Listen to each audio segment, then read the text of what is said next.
मुझे कई बार ऐसा लगता है कि आप लोग मेरे बारे में क्या सोचते होंगे ना, ये क्या हैं, ये रिकॉर्ड करती हैं ऐसा कि कभी हॉर्न की आवाज़ आ रही है, कभी गाड़ियों की आवाज़ आ रही है, कभी कोई शोर मचा रहा है, कभी ड्रिलिंग हो रही है। भाई मैं क्या करूं। कहने को हम 12वें फ्लोर पे रहते हैं, लेकिन फील बिल्कुल आती है सेकंड फ्लोर वाली, कि हाईवे के पास में हैं हम। घर के बिल्कुल पीछे एक रेलवे ट्रैक है, कभी रेल गुजरती है, कभी ट्रक की झंझनाहट होती है। घर के नीचे इतने सारे रेस्टोरेंट्स हैं लाइन से, तो उनकी आवाज़ें होती रहती हैं। और जब बारिश हो रही होती है, जैसे कि इस वक्त, तो उसका बैकग्राउंड नॉइज़ अलग ही है।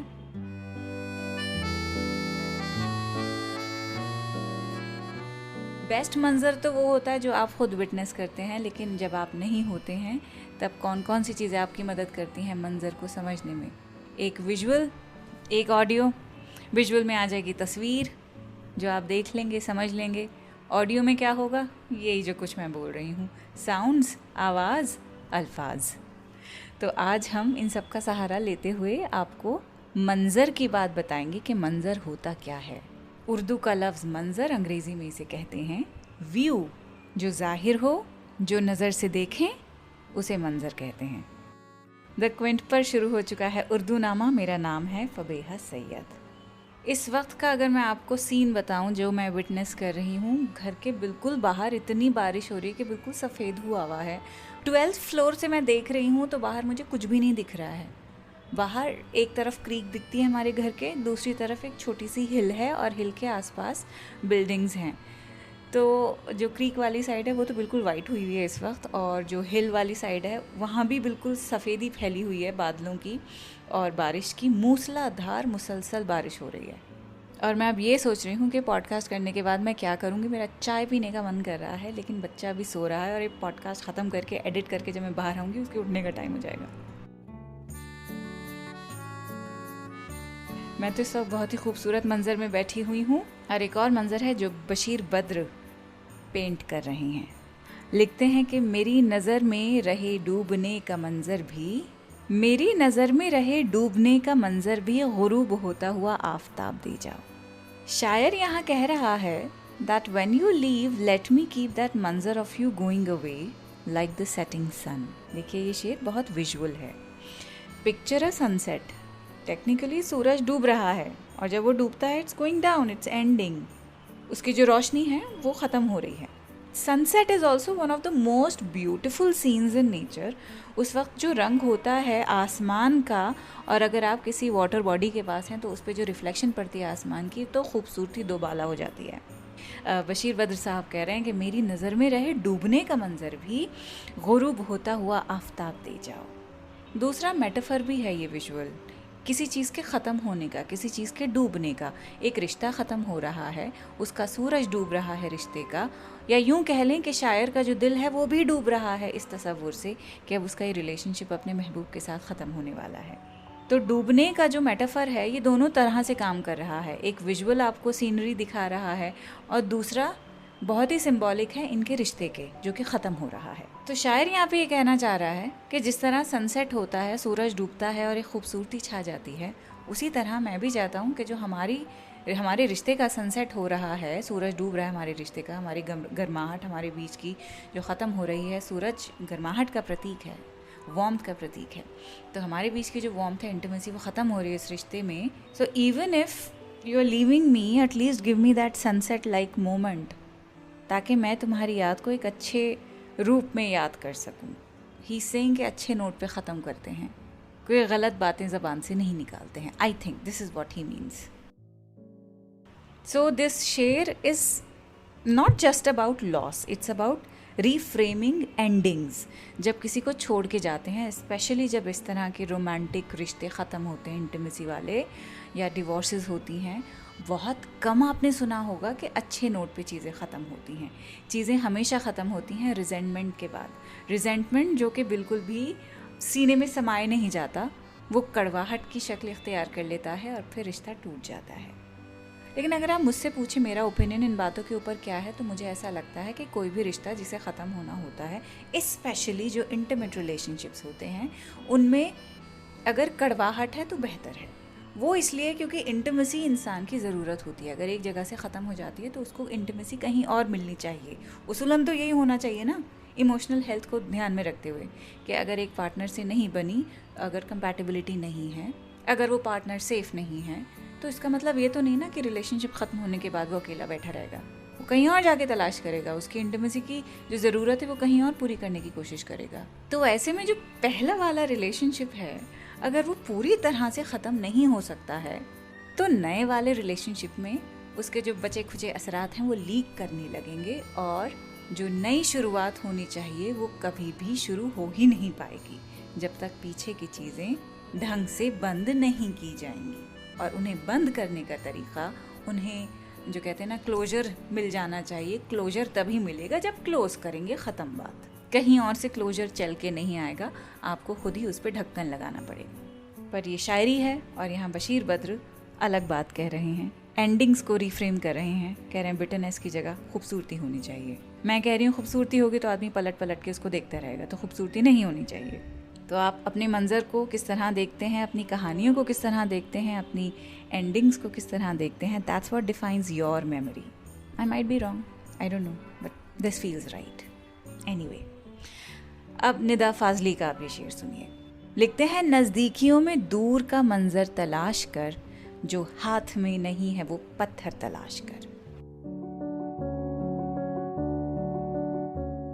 यहाँ पे निदा फाजली साहब कह रहे हैं कि even when you are close to something, try to find a view of distance and what is not in your hand, search for that stone instead. थोड़ा समझना पड़ेगा क्योंकि मुझे भी थोड़ा वक्त लगा था ये शेर समझने में। ऊपर ऊपर से देखेंगे तो शेर आपको कुछ ऐसा नज़र आएगा, पैराडॉक्स नज़र आएगा इस शेर में कि नज़दीकियों में दूर का मंजर तलाश कर, जो हाथ में नहीं है वो पत्थर तलाश कर। नज़दीकी में जो दूर का मंजर है वो क्यों ढूंढे कोई, बैठे हैं हम अपने घर में आराम से, हमें क्या देखना, जो चीज़ हमारे पास है ही नहीं उसको हम क्यों तलाश करें। शायर तो यही कह रहा है ना कि जो हाथ में नहीं है वो पत्थर तलाश कर। शायर कह रहा है कि जो चीज़ें हमारे नज़दीक होती हैं, यानी जो हमारे स्फेयर ऑफ इन्फ्लुएंस में होती हैं, जिन्हें लेकर हम बेइंतहा कंफर्टेबल हो जाते हैं, हम दरअसल उन्हीं में अटक जाते हैं। जो पास है वही हमारा पूरा वर्ल्ड बन जाता है।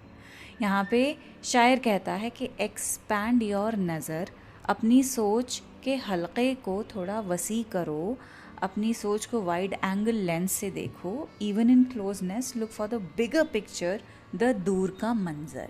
एम्बिशन की यहाँ बात की जा रही है। और फिर कहता है कि जो हाथ में नहीं है वो पत्थर तलाश कर, that stone, that unreachable thing, उसे ढूंढो। अब पत्थर क्यों ढूंढें?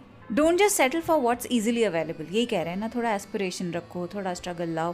ग्रोथ वहीं होती है जब थोड़ा आउट ऑफ रीच के पीछे हम भागेंगे। ठीक है, यहाँ तक समझ आ गया। लेकिन जो हाथ में नहीं है वो पत्थर तलाश कर, इसका मतलब क्या हुआ है? बेसिकली यहाँ पे हाथ में कोई ऐसी चीज़ है जो मेरे ही फ़ायदे में होने वाली है, मेरी ग्रोथ को ही वो एक्सेलरेट करने वाली है। जो हाथ में नहीं है वो पत्थर तलाश कर।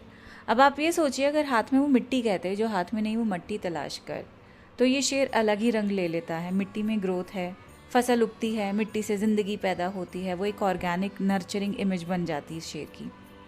लेकिन शायद यहाँ शायर को सिर्फ नर्चर की ही बात नहीं करनी है, उन्होंने पत्थर ही की बात क्यों की, पत्थर ही क्यों चुना? पत्थर की यहाँ खासियत ये है कि पत्थर सख्त होता है, हार्ड होता है, इसे तोड़ना मुश्किल है, मतलब स्ट्रगल और रेजिस्टेंस। डक्टाइल है, शेप किया जा सकता है तोड़ तोड़ के। ड्यूरेबल है, मिट्टी बिखर जाएगी लेकिन पत्थर टिकेगा, रहेगा। तो जब फाजली कहते हैं पत्थर तलाश कर, उसका मतलब सिर्फ ऑर्डिनरी स्टोन नहीं है, मतलब है कि ढूंढो वो चीज़ जो टफ है, जो तुम्हें चैलेंज करेगी। ढूंढो वो रॉ मटेरियल जो अभी शेपलेस है लेकिन तुम्हारी मेहनत से उससे एक स्ट्रक्चर तैयार हो सकता है, इमारत तैयार हो सकती है। दैट इमारत is a symbol of your future, of मजबूत फ्यूचर। ढूंढो वो चीज़ जो टिकाऊ है, जिसमें परमानेंस है। पत्थर हाथ में होने का मतलब हो सकता है कि तुम स्ट्रगल के लिए रेडी हो, तुम कुछ तोड़ने या नया बनाने की कोशिश कर रहे हो। तुम्हारे पास एक ऐसा रिसोर्स है जो शेपलेस है लेकिन उसमें दुनिया बदलने की ताकत छुपी है। पूरी ही गज़ल सुनाऊंगी, बहुत खूबसूरत है कि नज़दीकियों में दूर का मंजर तलाश कर, जो हाथ में नहीं है वो पत्थर तलाश कर। सूरज के इर्द गिर्द भटकने से फ़ायदा, दरिया हुआ है गुम तो समुंदर तलाश कर। तारीख़ में महल भी है, हाकिम भी, तख्त भी, गुमनाम जो हुए हैं वो लश्कर तलाश कर। रहता नहीं है कुछ भी यहाँ एक सा सदा, दरवाज़ा घर का खोल के फिर घर तलाश कर। दरवाज़ा घर का खोल के फिर घर तलाश कर, यानी दरवाज़ा घर का अपने खोलो, बाहर निकलो और फिर एक और घर की तलाश करो। ब्यूटिफुल। रहता नहीं है कुछ भी यहाँ एक सा सदा, दरवाज़ा घर का खोल के फिर घर तलाश कर। कोशिश भी कर, उम्मीद भी रख, रास्ता भी चुन, फिर इसके बाद थोड़ा मुक़द्दर तलाश कर। ब्यूटिफुल। अब आपको सुनाएंगे गुलजार साहब का शेर कि ऐसा खामोश तो मंजर ना फना का होता, मेरी तस्वीर भी गिरती तो छना का होता। फना उर्दू पर्शियन ट्रेडिशन में गहरा वर्ड है। लिटरल सेंस में मतलब होता है इसका एनाइलेशन, सब कुछ ख़त्म हो जाना, चीज़ों का वाइप आउट हो जाना। फना पे एक बाकायदा एपिसोड किया है, तो वो आप ज़रूर सुन सकते हैं इसके बाद। तो आप अगर सोचें कि जब कोई चीज़ डिस्ट्रॉय होती है, जैसे कि रीडेवलप करने के लिए कोई एक इमारत तोड़ी जाती है, बिल्डिंग कोई ढाई जाती है, कोई पुतला टूटता है गिर के, उस वक्त एक शोर होता है, एक आवाज़ होती है, धमाका होता है। मतलब ये सारी फिजिकल चीज़ें हैं, इनके गिरने पे धमाका होता है, आवाज़ आती है। यानी कोई भी चीज़ जब फना होती है, खामोशी के साथ नहीं होती है। यहाँ तक कि डिवोर्सेस भी जब होती हैं, रिश्ते भी अगर टूटते हैं, तो उनमें भी शोर गुल मचता है, काफ़ी शिकायतें होती हैं, लोग बातें करते हैं, तो वो शोर हमेशा होगा जब भी कोई चीज़ ख़त्म होगी। लेकिन यहाँ शायर कहता है जो साइलेंस में महसूस कर रहा हूँ वो इतना गहरा है कि इवन फना, टोटल डिस्ट्रक्शन भी इतनी खामोश नहीं होगी। फिर आगे लिखते हैं मेरी तस्वीर भी गिरती तो छना का होता। तस्वीर गिरती तो कम से कम एक छनक की आवाज़ आती है, मतलब छोटा सा क्रैश की आवाज़ आती है, एक रिमाइंडर कि कुछ हुआ है। लेकिन यहाँ शायर कह रहा है कि वो भी नहीं है, बिल्कुल एब्सोल्यूट साइलेंस है। तो शायर कह रहा है कि जिस खामोशी को मैं एक्सपीरियंस कर रहा हूँ वो डिस्ट्रक्शन से भी ज़्यादा मुझे डिस्ट्रॉय कर रही है। लेकिन हकीकत में जब कुछ चीज़ डिस्ट्रॉय होती है उसमें आवाज़ होती है, तो ये कैसी डिस्ट्रक्शन मैं महसूस कर रहा हूँ। ऐसा खामोश तो मंजर ना फना का होता, मेरी तस्वीर भी गिरती तो छना का होता। तो शायर यहाँ पे बता रहा है कि खामोशी भी एक मंजर है, कभी कभी it is louder than any sound, even destruction of any sort has its noise. लेकिन जो साइलेंस एक रिश्ते के बाद रहता है वो असल डिस्ट्रक्शन से भी ज़्यादा टेरिफाइंग हो सकता है। पूरी गज़ल सुन लीजिए कि ऐसा खामोश तो मंजर न फना का होता, मेरी तस्वीर भी गिरती तो छना का होता। यूं भी एक बार तो होता कि समंदर बहता, कोई एहसास तो दरिया की अना का होता। सांस मौसम की भी कुछ देर तो चलने लगती, कोई झोंका तेरी पलकों की हवा का होता। कांच के पार तेरे हाथ नजर आते हैं, काश खुशबू की तरह रंग हिना का होता।